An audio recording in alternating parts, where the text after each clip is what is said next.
14 दिवसांचा परदेश दौरा आटपून खासदार डॉक्टर श्रीकांत शिंदे यांच्या नेतृत्वातलं शिष्टमंडळ भारतात परतलं। दरम्यान मुलगा म्हणून श्रीकांत शिंदे यांचा अभिमान असल्याचं उपमुख्यमंत्री एकनाथ शिंदे यांनी या क्षणी आपल्या भावना व्यक्त केल्या।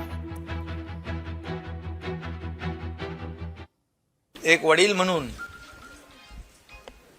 श्रीकांतचा मला फार अभिमान आहे, जे त्यांनी आपल्या देशाची बाजू 4 देशांमध्ये यशस्वीपणे मांडली।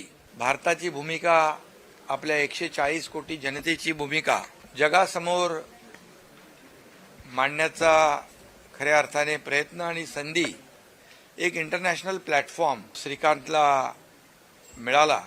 अगदी तरुण वयामध्ये तो देण्याचं काम या देशाचे प्रधानमंत्री आदरणीय मोदी साहेबांनी केलं। मी त्यांनाही धन्यवाद देईन, त्यांचेही आभार मानेन। मी श्रीकांतच्या बरोबर असलेली जी टीम आहे, अहलुवालियाजी आणि आणखी जे लोक आहेत, त्यांनाही धन्यवाद देतो, त्यांचंही अभिनंदन करतो।